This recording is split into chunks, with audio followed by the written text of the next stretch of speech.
Hey folks, it's Eric from Support Adventure coming to you once again from Thailand. And today we're answering a question that was sent in through Facebook from Terry in South Africa.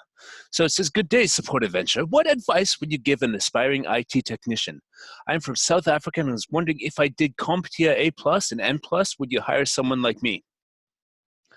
The answer is, I don't know. Because we have a policy at Support Adventure of looking at what people can do, not what they've done, not who they say they are, not what their CV or resume says. We look at people based on what they can do, what their abilities are, and how good they are at the basic job itself, which we have a whole training and testing program, which will tell us very clearly whether you have the work ethic, intelligence, and ability to work this job. And there's no prerequisite of any sort of certification or anything. And so the best people that we've had are self-taught, like me. So I started in the business. I've been in business, in the IT business, since I was 15 or 16. So that's a long time now. And I started fiddling around with computers when I was 11 years old. So think about that. I was 11 years old, and as a teenager, I developed a passion for IT. So what I would do in my spare time was break computers, fix them, install operating systems, configure them, and all that stuff. And if you are, let's say you're 25 years old and you're looking for a career in IT, if you didn't start as a teenager and computers were a part of your life and you didn't actually have that natural curiosity to see what they can do for your life and stuff like that, you might not be the sort of person who is going to excel in that environment, because the people who do tend to have a very immediate and natural inclination to explore technology, figure things out. This isn't the sort of industry where you can go and get a degree or certification, do everything they tell you, and become really good at the job based on just getting that piece of paper that says that you're good at the job and can do it. No. This is a ever-changing environment that requires a lot of self-direction and proclivity towards systems thinking and looking at things from different angles and different perspectives, and being able to intuitively find your way around incredibly complex systems and constantly learn new things. And the mentality of, I'm going to go to school and do what they tell me to do to become an expert at this, that doesn't work in IT, unfortunately. And people who try to follow that path will likely fail in a lot of cases, because they just aren't the sort of person who's cut out for the job. But the people who are cut out for the job will actually, from the moment they get their hands on a piece of technology, be poking around it, exploring, and setting it up. So what I would recommend, if you're wanting to get a start in the industry, figure out what subset of the industry you want to get into, and figure out what technologies they're using, and get your hands on those technologies and start messing them around. Without the sort of commitment of time or money that it would take to get one of these certifications, you'll find out if you actually like the sort of work that's being done in this subset of the industry. And B, you'll have the ability to build your skill in a very realistic way. So say you want to get into the MSP spaces, which that's what we do. MSP, at Support Adventure, most of our clients are MSPs, and it's a very interesting and rewarding sector of the IT industry because it's so diverse. It's like being a family doctor.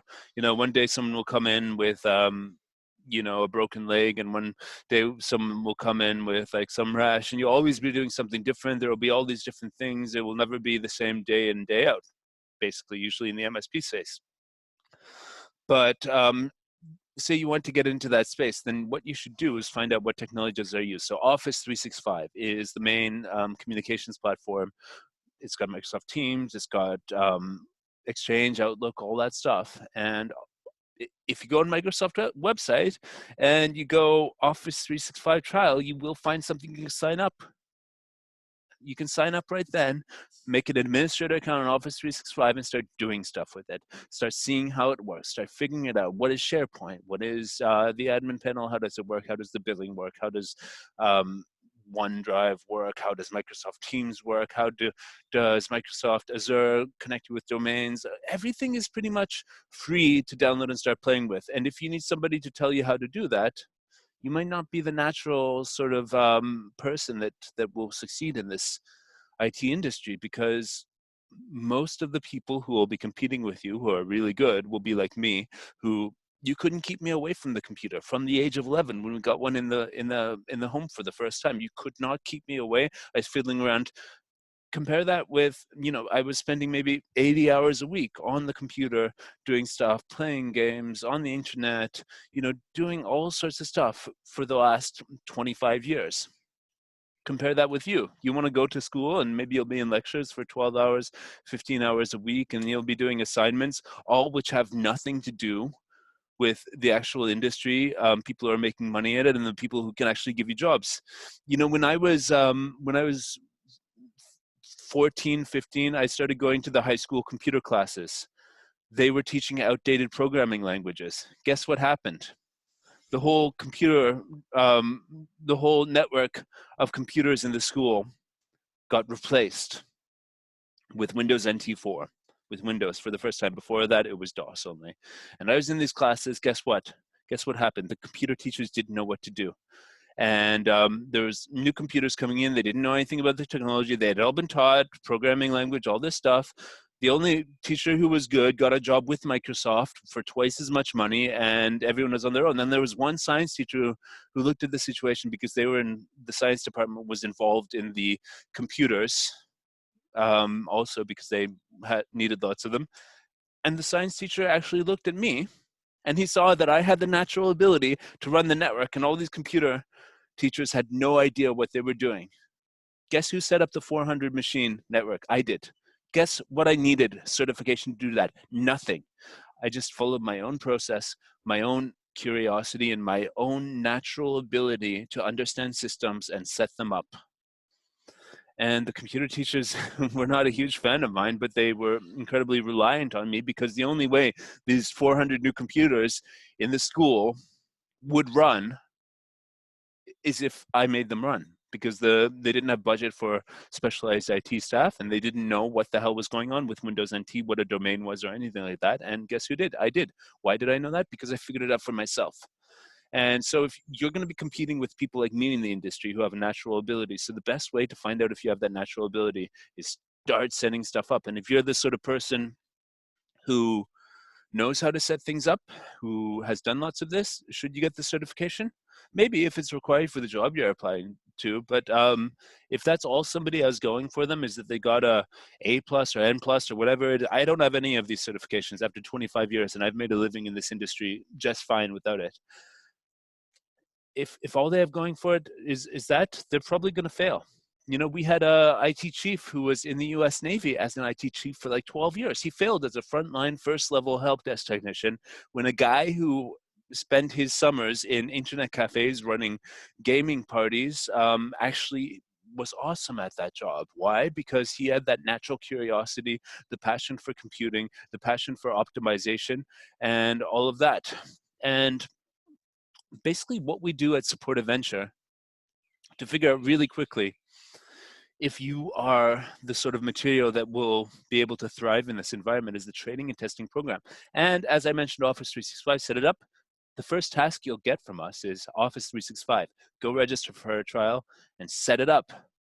And if you do that independently, then we'll know that you're actually worth something, because we'll look at your notes, we'll look at your process, and it's very easy. You can find YouTube videos at any moment about anything for setting up Office 365. It's just whether you have the wherewithal and the intelligence to process this information and turn that into results.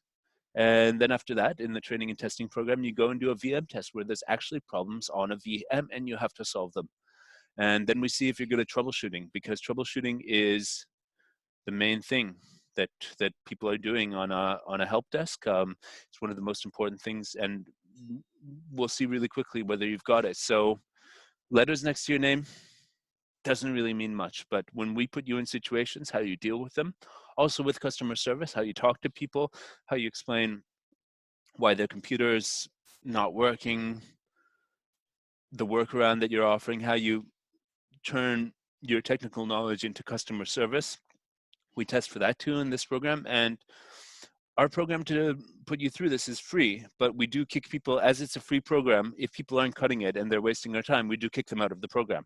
So it's a free program, but you might not finish if we don't see progress in the natural ability to do this. And the people who pass the program and finish it are considered to be included in the candidates that we're presenting to clients. So we've got less than a 1% getting a job rate in supportive venture. So less than 1%. I'd say it's about 0.5%, 1/3% of applicants right now in supportive venture get a job with supportive venture. It's unfortunate, but this is a very specific skill set with no actual recipe for how you can become someone who's going to succeed in this industry. There's no actual recipe.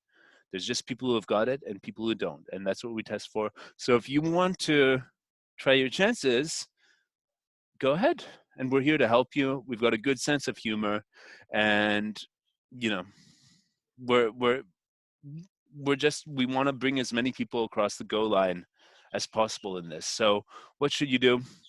Just to sum up, set stuff up, play around with technologies, break stuff, fix it, help people, learn what the needs are, and fulfill those needs in the industry, and apply for jobs in a way that showcases how unique you are in being able to get your hands on technologies and bring results to people. Thanks a lot. I hope this helped. Eric from Support Adventure, signing out from Thailand. Take care.